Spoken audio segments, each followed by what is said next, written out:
Bonjour à tous, en ce moment je fais régulièrement des séances de force en course à pied pour préparer le marathon de Paris. Comme ce type de séance est très souvent négligé en sport d'endurance, aujourd'hui je veux prendre le temps de vous détailler pourquoi est-ce qu'elles sont en réalité essentielles. Comme d'habitude, petit journal de bord sur comment se passe ma prépa marathon, on est à J-68. Cette semaine, je suis en période de repos, donc tranquille pendant 5 jours. La récup, c'est quand même moins facile que ce qu'on croit quand on est en club, parce que toute la semaine, quand je vais à l'entraînement de natation, je vais devoir regarder l'entraîneur dans les yeux et lui dire « Écoute, cette semaine, juste compte pas sur moi, je vais y aller tranquille. » Et une fois que tu as dit ça, l'entraîneur il te juge, les gens qui nagent avec toi ils te jugent. Donc voilà, il faut tenir ses positions et ça c'est pas facile à faire. Sinon à part ça, j'ai profité de cette période de repos pour me prendre un petit jour au ski. En plus de ça, il faisait super beau, il y avait une super visibilité et les pistes étaient parfaitement damées. Franchement, c'était un régal. En vrai, je vais juste faire passer un petit message de prévention. Les vacances de février approchent, ce qui veut dire pour certains sûrement des vacances au ski. Et on s'en rend pas compte, mais chaque année, le nombre de blessés à ski, c'est juste abusé. Donc si vous partez au ski, faites attention. Ça serait dommage de se blesser alors que vous avez des projets sportifs. Allez, assez parlé.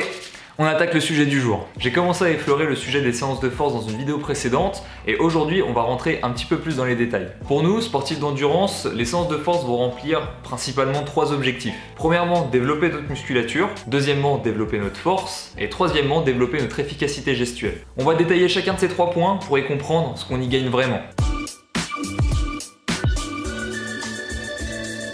En comparaison avec ce qu'on peut faire en séance de PPG par exemple, ce type de séance va pouvoir développer nos muscles, tendons, ligaments, os de manière extrêmement spécifique. En plus de développer des gros groupes musculaires qui servent à courir, ischio, fessiers, quadriceps, psoas, mollets, on va réussir à recruter d'autres muscles qui sont beaucoup plus difficiles de développer en salle de sport. Je parle par exemple des muscles profonds au niveau du gainage, des muscles au niveau des hanches ou encore des muscles qui servent à la posture. Alors j'anticipe, il y a peut-être encore en 2019 des gens qui se disent « Moi je veux pas prendre de muscles, ça va me ralentir plus qu'autre chose ». Premièrement, si vous prenez rien que 1 kg de muscle grâce à ces séances, ça serait déjà formidable. Et puis prendre du muscle, il faut dédramatiser, ça veut pas dire qu'un matin vous allez vous réveiller et que vous allez être un bodybuilder, il faut pas rêver. Encore moins en tant que pratiquant de sport d'endurance. Deuxièmement, je vous laisse comme ça, quelques petites photos. On croit beaucoup que tous les excellents marathoniens sont extrêmement maigres, autant vous dire que c'est faux. C'est une image qu'on a beaucoup parce que évidemment ils sont extrêmement secs avec une musculature du haut du corps absolument pas développée. En plus de ça, pour devenir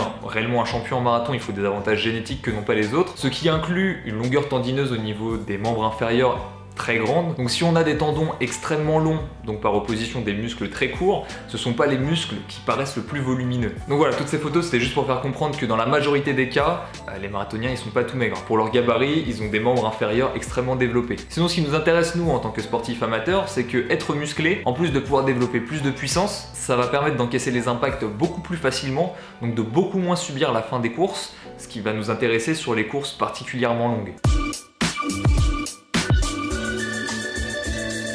Pour augmenter sa force, le corps peut s'adapter principalement de 3 manières différentes. Par hypertrophie, donc c'est-à-dire par augmentation du volume musculaire. Pour un même individu, plus un muscle est gros, plus son potentiel de force est grand.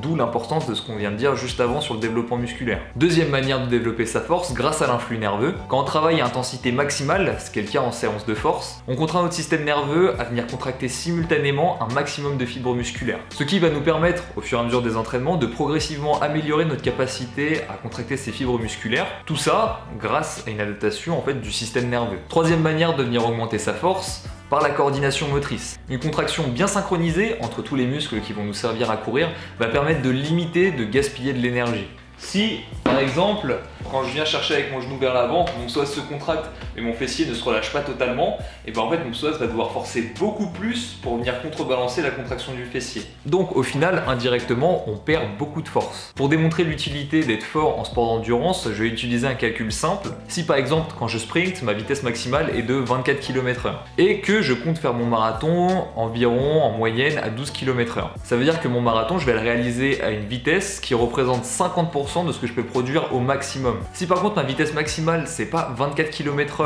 mais 30 km/h, ça veut dire que mon marathon, si je compte le courir à 12 km/h de moyenne, ça va pas représenter 50% de mon potentiel maximal, mais ça va représenter plus que 40%. En valeur absolue, ça veut dire que notre effort va être perçu comme moins intense, ce qui va économiser de 1 notre système nerveux. De 2, ça veut dire que nos muscles stabilisateurs qui seront plus forts pourront mieux stabiliser et surtout plus longtemps. Même chose par exemple au niveau des muscles de la posture. Donc tout ça fait que sur la durée, ça va nous éviter beaucoup de perte d'énergie. Alors évidemment, même si ce calcul montre une réalité, il prend pas en compte par exemple l'aspect métabolique de la performance, parce que sinon Usain Bolt il serait champion de marathon.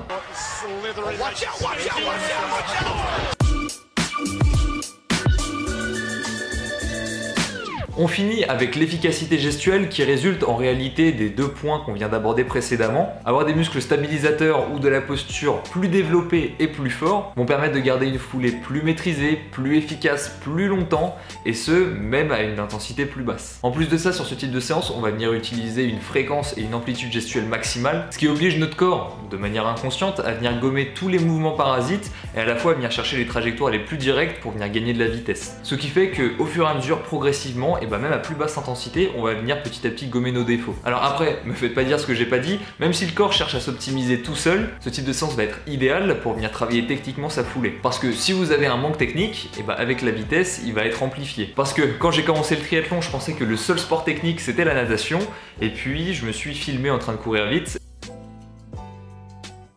et j'ai compris qu'il me manquait beaucoup de travail technique en course à pied. L'avantage de venir améliorer son efficacité gestuelle est elle aussi assez logique. Plus on est efficace, moins on dépense d'énergie. Ce qui nous permet deux choses différentes, soit ça nous permet de nous économiser et d'utiliser cette énergie plus tard dans la course, soit ça veut dire qu'on peut courir plus vite sans pour autant dépenser plus d'énergie. Et encore une fois, ce travail d'efficacité gestuelle, il y a une manière de le travailler, c'est à haute intensité. Voilà, je vous ai donné mes 3 arguments principaux pour que vous aussi, vous intégriez des séances de force dans votre planification. Avant de finir cette vidéo, un message de prévention quand même. Ce type de séance est extrêmement contraignante au niveau des articulations, au niveau des muscles et des os, donc c'est absolument pas le type de séance qu'il faut faire quand on commence à avoir des petites douleurs à gauche à droite. De plus, et ce comme pour tout type de séance intense, ce type de travail va demander dans sa planification d'être amené progressivement. Ne faites pas des séances de force du feu de Dieu du jour au lendemain. Deuxième message de prévention, même si ça peut ressembler à un travail de musculation parce qu'on force, le lendemain on a des courbatures, c'est cool, ce travail ne remplace absolument pas le travail qu'on peut faire en PPG. La course à pied est un sport qui crée énormément de déséquilibres musculaires et justement faire un travail de PPG en plus, malgré le fait qu'on fasse des séances de force,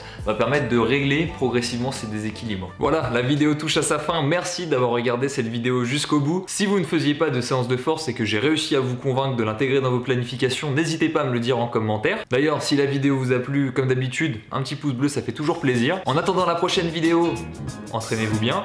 À la prochaine.